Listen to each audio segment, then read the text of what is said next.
طالبان کے جو علماء ہیں یا جو آپ کی قیادت ہے وہ کیا موسیقی اور میوزک کو مطلق حرام سمجھتی ہے؟ موږ په دې کې خو چوکاټ د علماو د نظر خبره نه ده، دا د اسلام د اصولو خبره ده او د امام ابو حنیفه رحمه الله علیه د مذهب خبره. څه مذهب کې فیصله شوی مجتہدین اس موږ مجتہدین نه یو نوې اجتهاد په دې مورد کہ قیامت تک تسی دیکھتے رہو کہ امام حنیفہ نے کیا فرمایا اس مسئلے سے. بھئی تمہارا کام تھا تم یہ کہو کہ میں دیکھوں گا قرآن اور سنت میں کیا ہے. آپ نے پہلی بات کر کے امت کو توڑ دیا، اور یہ امت تو حضرت ابوبکر کے اوپر بھی نہیں جوڑ سکتی. شیعہ کا ان سے اختلاف ہے، جب حضرت ابوبکر پہ امت نہیں جوڑ سکتی ہے تو آپ امام حنیفہ پہ کیسے امت کو جوڑیں گے؟ آپ کو رسول اللہ کی بات کرنی چاہیے صلی اللہ علیہ وآلہ وسلم. اور یہ یاد رکھیے گا، اگر کسی مسئلے کو نبی علیہ السلام نے ان اٹینڈڈ چھوڑا ہے اور بعد میں کسی امام نے اس معاملے میں رائے دی ہے تو وہ رائے سے زیادہ کچھ بھی نہیں ہے، وہ دین نہیں ہے. ہم اس کے مخالف بھی رائے آپ کو دکھا دیں گے. اور بخاری مسلم دونوں میں حدیث ہے، سب سے بہتر زمانہ میرا، پھر صحابہ کا، پھر تابعین، پھر تبع تابعین، اس کے بعد جھوٹے لوگ پیدا ہوں گے، امانت میں خیانت کریں گے اور موٹاپے کو پسند کریں گے. تو پیٹ کا بڑا ہونا خلاف سنت ہے. کیڑا مولوی ہے جڑا چٹے کپڑے پاندا ہے اور دا ٹھڈ نہیں وڈیا ہویا؟ حضرت عیسیٰ ابن مریم انفی نہیں ہوں گے، یہ نبی اسلام نے بتایا. آپ کہیں گے حدیث میں تو لکھا ہی نہیں ہوا. جی لکھا ہوا ہے مسلم شریف میں کہ وہ تمہیں اللہ کی کتاب اور اس کے نبی کی سنت کے مطابق چلائیں گے، تو اس کے اندر لکھا ہوا ہے کہ وہ انفی نہیں ہوں گے. اور یہ شیخ احمد سرندی نے لکھا ہے کہ ہمارے بزرگوں نے کشف کے ذریعے دیکھا ہے کہ وہ جب اتریں گے فقہ حنفی کے مطابق عمل کریں گے، لیکن اصل میں نا وہ حنفی نہیں ہوں گے، ان کا اجتہاد امام حنیفہ سے مل جائے گا. اور آگے لکھا ہے کہ بالفرض اگر اس امت میں کوئی نبی ہوتا تو فقہ حنفی کے مطابق عمل کرتا. یہ بھی لکھے ہیں نال، فقہ حنفی میں سے ہوتا. تبلیغی جماعت والے بڑے بڑے بزرگوں سے بڑے مجمع میں یہ بات سنی ہے، وہ کہتے ہیں جی عطا اللہ شاہ بخاری صاحب فرماتے تھے کہ اگر اس امت میں کوئی نبی ہوتا تو یوسف کاندلوی صاحب ہوتے. جی الیاس کاندلوی کا جو بیٹا تھا نا وہ تبلیغی جماعت کا دوسرا امیر. اگر شیخ احمد سرندی کو یہ حق حاصل ہے کہ وہ یہ کہیں کہ اگر کوئی پیغمبر ہوتا تو فقہ حنفی سے ہوتا، تو اس کے بعد والا ایک حنفی اپنے ایک حنفی عالم کے بارے میں کہہ دے کہ شیخ احمد سرندی نے تو نام نہیں بتایا تھا، میں ایک سٹیپ اور آپ کو طے کرواتا ہوں، وہ یوسف کاندلوی صاحب تھے. انہوں کوئی حق حاصل نہیں ہے. بالکل ٹھیک فرمایا. ہاں فقہ حنفی کی روح سے صحیح فرمایا، بزرگوں کے حساب سے نہیں، نہ امام حنیفہ کے حساب سے. اس پورے معاملے میں امام حنیفہ کا کوئی لینا دینا نہیں ہے، ان کی طرف جھوٹ منسوب کیے میں.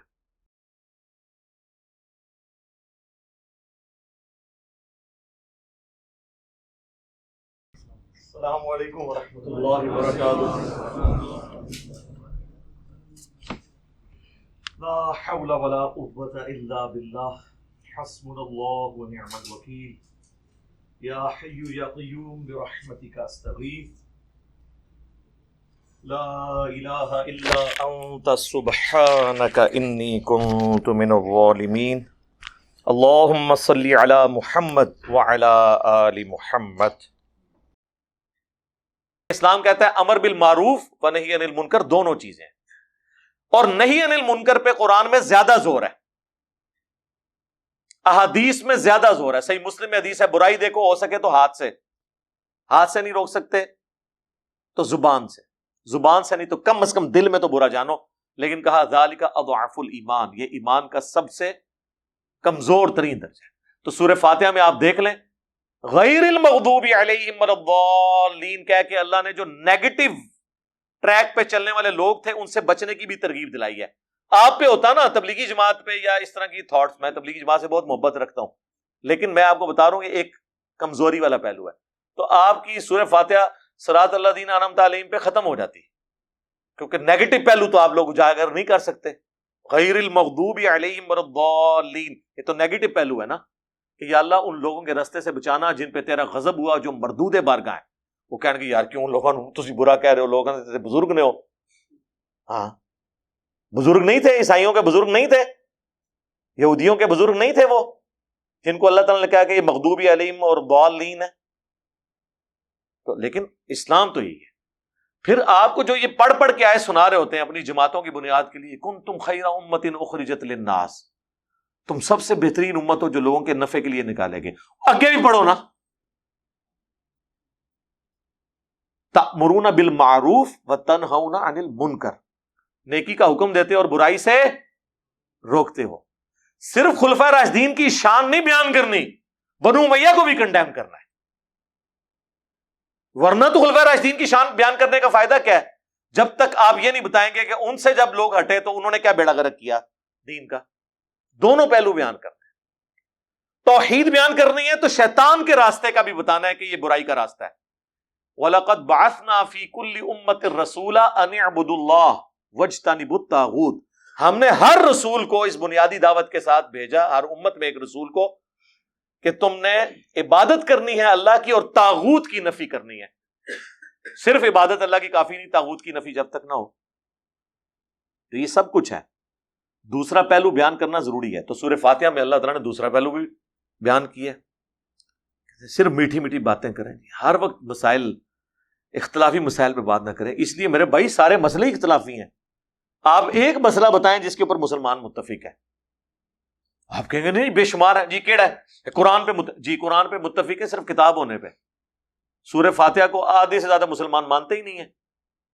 اس کے اندر جو عقیدہ ہے, تو قرآن کو ماننے کا کیا فائدہ اگر میں نے ایاک نعبد و ایاک نستعین کو ماننا ہی نہیں ہے؟ تو پھر کہاں سے مانا؟ قرآن بھی فارغ ہو گیا نا, ہو گیا. اللہ کو مانتے ہیں, جی اللہ کو تو مانتے ہیں, لیکن ساتھ کہتے ہیں بابوں کو بھی اللہ نے عطا کیا اللہ کے اذن سے, یہ بھی ہمارے مشکل کشا ہیں. تو اللہ کو کیا مانا؟ رسول کو مانتے ہیں, جی رسول کو مانتے ہیں اور کہتے ہیں رسول کا دین صرف 100 سال چلا ہے اور اماموں کا دین 1300 سال سے چل رہا ہے, وہ پرانا نہیں ہویا.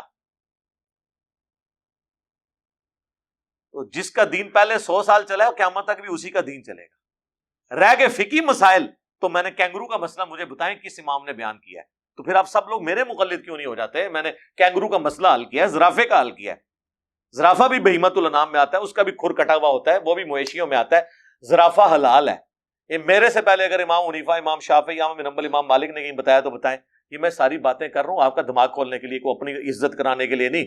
نہ ہوئے گا کلپ کٹ لے وچوں, بڑا کے لینا دینا میرے بھائی. تسی لیندے ہو چندے اپنی ویڈیوز دے اگینسٹ, ننگی عورتاں دے ویڈیو اشتہار چلاندے ہو. میں تو کچھ بھی نہیں لے رہا. ہمارے تو آفیشیل چینل کی کمائی جو ہے 4 سے 5 ملین ہے مہینے کی, اگر ہم یہ حرام خوریاں شروع کر دیں. آپ کی پوری زندگی کی کمائی ایک طرف ہے اور ہمارے ایک چینل کی کمائی ایک طرف ہے, 40-50 لاکھ روپے مہینے کا. تو ہمیں آپ کس چیز کی دھونس لگاتے ہیں؟ تو ہم تو بالکل ننگا کر کے آپ کی چیزیں بتائیں گے لوگوں کو کہ ہم اس کے بینیفیشری نہیں سسٹم کے. چونکہ اس سسٹم کے بینیفیشری نہیں ہے لہٰذا ہمیں کسی کی دھونس نہیں ہے. کہتے جی حضرت کے ٹخنوں کے برابر بھی نہیں ہے, اور حضرت کا نام کس طرح لے رہا ہے. اتنے بڑے عالم جن کی حرمین کے ائمہ ان کا احترام کرتے ہیں, ان کے استقبال میں کھڑے ہو جاتے ہیں, اس کا ایک انجینئر مذاق اڑا رہے ہو اتنے بڑے عالم کا. ہماری اوقات کیا تم ان کے ٹخنے کے برابر نہیں ہو. اور نیچے میں نے لوگوں کے کمنٹس دیکھے, سب اس کو اپریشیٹ کر رہے ہیں کہ لگے رہو ان مولویوں کو لگام دے کے رکھو. وہ صرف وہ ٹخنوں کے برابر آپ نہیں ہیں نا, آپ ان کے قدموں میں گرے ہوئے ہیں نا. ہم تو پاؤں کے ٹھڈے پہ رکھتے ہیں جو رسول اللہ کے مخالفین ہیں ان کو. ہمیں کے لیے کیا عزت ہے, چاہے وہ پرانا ہے چاہے آج کا ہے, ہمارے لیے تو برابر ہے. بخاری مسلم کی حدیث ہے کہ اس نے ایمان کی حلاوت چکھ لی جو اللہ اور اس کے رسول کو پوری کائنات میں سب سے بڑھ کر محبوب رکھے, اور اس کی دشمنی اور دوستی کا معیار اللہ کی ذات ہو, اور کفر کی طرف لوٹایا جانا اس کے لیے اتنا مشکل ہو جائے جتنا زندہ آگ میں جلنا. تو میرے بھائی ہمارے لیے تو یہ ہمارے ایمان کا مسئلہ ہے. تو آپ لوگوں نے اپنے بزرگوں کے بارے میں کلیم کیا, جی وہ جو حضور علیہ السلام بلکہ ایسے ایسے لطیفے بنائے ہوئے ہیں, بیٹھ کے سنا رہے ہوتے ہیں خود ساختہ. وہ جی ایک انگریز ملا, اس نے کہا شکر الحمدللہ آپ کے پاس امام حنیفہ تھے, ورنہ تو آپ کے نبی کا دین ضائع ہو جاتا. کاش عیسائیوں میں بھی کوئی امام حنیفہ پیدا ہوا ہوتا تو آج عیسائیت تو محفوظ ہوتی. یہ کفری عقیدہ ہے. اللہ تعالیٰ نے دین کو محفوظ کیا ہے, خود کسی کا محتاج نہیں ہے دین. اور تقلید تو آپ کرتے ہیں فقہی مسائل میں, وہ بھی چند ایک مسائل کے اندر. اصل مسائل تو قرآن و سنت کے عقائد ہیں, اصول کے مسئلے ہیں, ان میں سے بھی اکثر اجماع امت سے ثابت ہیں. اجتہاد تک تو بات جاتی نہیں ہے, لیکن انہوں نے باتیں کہاں سے کہاں بنائی. مجھے رات کو میں وہ نا طالبان کے جو ترجمان ہے نا, کیا نام ہے وہ, ذبیح اللہ مجاہد صاحب, اب ان سے سلیم صافی صاحب نے نا انٹرویو کیا ہے.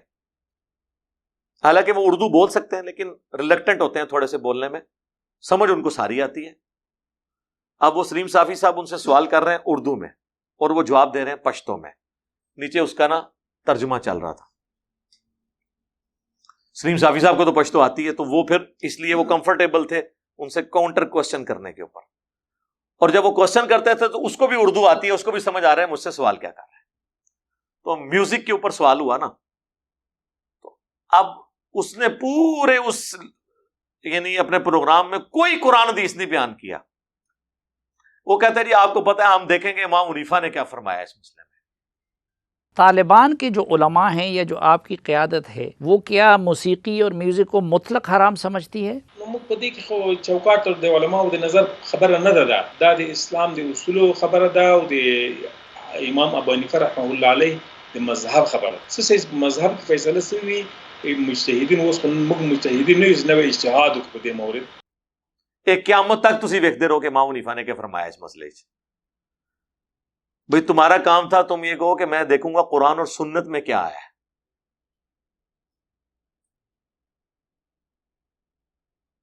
آپ نے پہلی بات کر کے امت کو توڑ دیا، اور یہ امت تو حضرت ابوبکر کے اوپر بھی نہیں جوڑ سکتی. شیعہ کا ان سے اختلاف ہے. جب حضرت ابوبکر پہ امت نہیں جوڑ سکتی ہے تو آپ امام حنیفہ پہ کیسے امت کو جوڑیں گے؟ آپ کو رسول اللہ کی بات کرنی چاہیے صلی اللہ علیہ وآلہ وسلم. اور نبی علیہ السلام کوئی ان اٹینڈڈ مسئلہ چھوڑ کے نہیں گئے. اور یہ یاد رکھیے گا اگر کسی مسئلے کو نبی علیہ السلام نے ان اٹینڈڈ چھوڑا ہے اور بعد میں کسی امام نے اس معاملے میں رائے دی ہے تو وہ رائے سے زیادہ کچھ بھی نہیں ہے، وہ دین نہیں ہے. ہم اس کے مخالف بھی رائے آپ کو دکھا دیں گے. دین وہ ہوگا جو کتاب و سنت سے اجماع امت سے ثابت ہوگا. اجتہادی اختلافی جو مسائل ہیں وہ ہر شخص کی اپنی رائے ہے، وہ کوئی رکھ سکتا ہے. وہ آپ امام حنیفہ کی رائے لے کے آئیں گے تو ہم آپ کو بتائیں گے پھر المصنف ابن ابی شیبہ جو حدیث کی کتاب ہے، امام بخاری اور امام مسلم کے استاد ہیں، اور امام مسلم نے 1500 حدیثیں صحیح مسلم میں امام ابن ابی شیبہ سے لی ہیں. 20% آف صحیح مسلم. انہوں نے المصنف ابن ابی شیبہ کا آخری چیپٹر ہی باندھا ہے کتاب الرد علی ابی حنیفہ. یہ چیپٹر رد ہے امام حنیفہ کے ان مسائل پر جس میں انہوں نے رسول اللہ کی مخالفت کی ہے. کہ گاڑا قسم کا چیپٹر ہے اور چھاپیا دیوبندی نے ہوا ہے پوری المصنف ابن ابی شیبہ. پھر آپ جب رائے پہ جائیں گے تو پھر تو میرے بھائی کوئی نہیں بچے گا. لیکن وہی بات ہے، تعلیمات ہیں، ایک بزرگوں نے پڑھا دیا، اس کے مطابق چلتے جا رہے ہیں. ہم لوگ بھی خوش ہو رہے ہیں، دین آ گیا. دین کوئی نہیں ہے. میری کل ویڈیو اپلوڈ ہوئی ہے نا، لوگ ہمیں کہہ رہے تھے جناب جی خلافت کے لیے کچھ کریں. جناب کیتا ہے، وہ کچھ کیتا ہے جو تھوڑے پچھلے نے نہیں کیتا نا تھوڑے اگلے کرن گے. میں کھول دیتا ہے تھوڑا خلافت دا کہ اینا ہوتے خلافت قائم کریے جو نماز نہیں پڑھتے، جو پاکستان کے شناختی کارڈ میں مسلمان ہیں اور قرآن کی روح سے وہ کافر ہیں. جی وَأَقِيمُوا الصَّلَاةَ وَلَا تَكُونُوا مِنَ الْمُشْرِكِينَ. نماز کو قائم رکھنا، دیکھنا مشرک نہ ہو جانا. سورہ روم آیت نمبر 31 اور صحیح مسلم 246. بندے کے کفر اور ایمان، شرک اور اسلام کے درمیان فرق نماز. لے آؤ ہاں کیڑا جے مسلمان. اور جامعہ ترمذی کی حدیث کہ ہم میں اور منافقین میں فرق نماز کا ہے، جس نے نماز کو ترک کیا نبی اسلام نے فرمایا اس نے کفر کیا. اور جامعہ ترمذی میں عبداللہ بن شقیق تابعی کا قول کہ صحابہ اکرام تارک الصلاح کی تکفیر کرتے تھے. لے آؤ ہاں جی کیڑا مسلمان ہے، ان کی خلافت قائم کرنی ہے. ابھی یہ زبان کے چسکے اور یہ سارے معاملات چل رہے ہوتے ہیں. یہ ساری چیزیں اس وقت ہیں میرے بھائی جب ٹیٹم لیول کا دین. اب آپ دیکھ لیں ایسے لوگ جن کو خود دین کے معاملات کلیئر نہیں ہیں، انہوں نے کسی کے اوپر دین کیا امپلیمنٹ کرنا ہے. ہمارا دین امپلیمنٹ یہ ہوتا ہے کہ چٹے کپڑے پوا دو، سارے نو پگڑیاں پوا دو، ٹخنا دوتے شلوار کرا دو، عورتوں کو آپ برقع پہنا لیں، یہ دین ہو گیا. یہ دین کی ایک جز نہیں ہے، جز بھی نہیں ہے. لباس سنت کے مطابق، پیٹ منافقین والا. کتاب اللباس میں صرف آپ کے کپڑے نہیں آتے. نبی علیہ السلام نے کیا ہمیشہ سفید کپڑے پہنے ہیں؟ نہیں. صحیح مسلم میں آپ نے کالا جبہ پہنا ہے. آپ علیہ السلام سے ابو داؤد ترمذی میں آپ نے گرین کلر کے کپڑے پہنے ہیں. یہ مختلف کلرز کے کپڑے پہننا سنت ہے، اور ہمیشہ سفید کپڑے پہن کے رکھنا یہ سنت کوئی نہیں ہے. ورنہ تو حضور ہمیشہ سفید پہن کے رکھتے لاجیکلی. آپ سے تو سرخ کپڑے پہننا بھی ثابت ہے. اور کسی کو اگر سفید کپڑوں میں سب کچھ گھسا ہوا ہے تو ہم یہ پوچھتے ہیں کتاب اللباس میں صرف کپڑے تو نہیں آتے. بخاری مسلم میں کتاب اللباس جو چیپٹر ہے اس میں حضور کے گیٹ اپ پورا آتا ہے. شمائل ترمذی ایک پوری کتاب ہے جس میں حضور کے گیٹ اپ ہے، یعنی گیٹ اپ میں آپ کے بال کس طرح تھے، آپ کی داڑھی کس طرح تھی، یہ بھی کتاب اللباس ہے. داڑھی بھی کتاب اللباس ہے. پیٹ بھی کتاب اللباس میں آئے گا. اور بخاری مسلم دونوں میں حدیث ہے سب سے بہتر زمانہ میرا، پھر صحابہ کا، پھر تابعین، پھر تبع تابعین، اس کے بعد جھوٹے لوگ پیدا ہوں گے، امانت میں خیانت کریں گے اور موٹاپے کو پسند کریں گے. تو پیٹ کا بڑا ہونا خلاف سنت ہے. کیڑا مولوی ہے جڑا چٹے کپڑے پاندا ہے اور دا ٹھڈ نہیں وڈیا ہویا؟ تو چٹے کپڑے چ اپنا ٹھڈ چھپا کے کہہ رہا ہے میں سنت کے مطابق ہے. جدوں تک تیرا ٹھڈ نہیں سنت کے مطابق ہوتا، جب تک تیرا پیٹ ٹما سنت کے مطابق نہیں ہوتا تیرا، ادو تک تو سنت کے مطابق نہیں ہے. اتنے موٹے موٹے کرتے پہنے ہوتے ہیں، وہ جو بڑا سیٹر جو صوفہ ہے اس کے اندر بھی ایک طرف گوشت کا لوتھڑا ادھر لٹک رہا ہوتا ہے، ایک طرف ادھر لٹک رہا ہوتا ہے، اور سفید کپڑے کے اندر اور سنت میں سب کچھ چھپایا ہوا جی، اوپر پگڑی پہن کے. جی واہ، سنت پگڑی اور کپڑے اس وقت ہوں گے جب تیرا پیٹ بھی سنت کے مطابق ہوگا. ورنہ آپ کہیں کہ ہمارے علماء سنت کے مطابق لباس پہنتے ہیں سوائے پیٹ کے.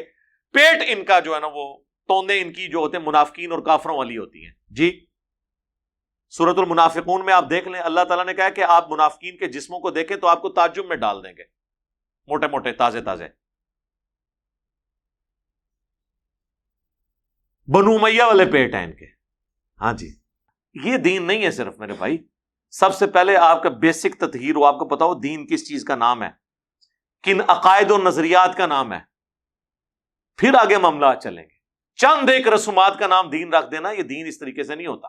بخاری مسلم دونوں میں حدیث ہے، اللہ کی قسم عیسیٰ ابن مریم تم میں ضرور اتریں گے ایک عادل حکمران کی حیثیت سے، صلیب کو توڑ دیں گے، خنزیر کو قتل کر دیں گے، جزیہ موقوف کر دیں گے، ہر طرف امن ہوگا. اور صحیح مسلم میں الفاظ ہیں تمہاری اس وقت کیا شان ہوگی کہ جب امام تم میں سے ہوگا. اور وہ راوی حدیث کہتے ہیں کہ وہ تمہیں اللہ کی کتاب اور تمہارے نبی کی سنت کے مطابق چلائیں گے.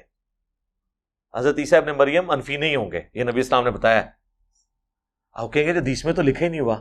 جی لکھا ہوا ہے مسلم شریف میں کہ وہ تمہیں اللہ کی کتاب اور اس کے نبی کی سنت کے مطابق چلائیں گے. تو اس کے اندر لکھا ہوا ہے کہ وہ انفی نہیں ہوں گے، کیونکہ آپ کہتے ہیں تقلید واجب ہے تو امام ابو حنیفہ کا یا کسی اور امام کو انہیں مقلد ہونا چاہیے. وہ کہتے ہیں نہیں، وہ مقلد نہیں ہوں گے، اصل میں وہ خود مجتہد ہوں گے. پھر اس سے مسئلہ نہیں حل ہوتا. وہ پھر کون سے مجتہد ہوں گے، رفع الاجتہاد کرنے والے یا بغیر رفع الاجتہاد؟ نہیں کہتے ہیں وہ نہیں ہوگا. یہ کہ ان کا اجتہاد بھی امام حنیفہ سے مل جائے گا، وہ دین کو ویسے ہی سمجھیں گے جس طرح امام حنیفہ نے سمجھا. عیسیٰ ابن مریم نو کیڑی لوڑ ہے امام حنیفہ نو سمجھنے دی، جڑا اللہ دا پیغمبر ہے، روح اللہ ہے، وجیہن فی الدنیا والآخرہ ہے، جس کو خود وہ معجزے ملے جو ہمارے نبی کو بھی نہیں ملے ہوئے صلی اللہ علیہ وآلہ وسلم. بغیر باپ کے پیدا ہوئے ہیں، ہمارے نبی تو باپ کے ساتھ پیدا ہوئے ہیں. باقی آپ کوئی معجزہ بھی کھینچ تان کے ثابت کر دیں، یہ کیسے ثابت کریں گے؟ ہمارے نبی کو موت آ چکی ہے، عیسیٰ ابن مریم ابھی تک زندہ ہے. اتنا بڑا معجزہ ہے، مردوں کو زندہ کیا.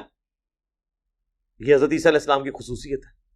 تو بات یہ کہ ان کو امام حنیفہ کا اور یہ شیخ احمد سرندی نے لکھا ہے کہ ہمارے بزرگوں نے کشف کے ذریعے دیکھا ہے کہ وہ جب اتریں گے فقہ حنفی کے مطابق عمل کریں گے. لیکن اصل میں نا وہ حنفی نہیں ہوں گے، ان کا اجتہاد امام حنیفہ سے مل جائے گا.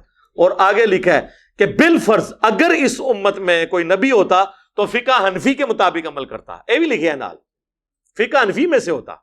وہ جو حضور نے فرمایا تھا نا اگر کوئی نبی ہوتا تو عمر ہوتا، وہ تو تھا حدیث میں. یہ حدیث کو تو مانتے ہی نہیں نا یہ ترمذی کی. وہ کہتے ہیں ان کے بعد ان کو چھوڑ دیں.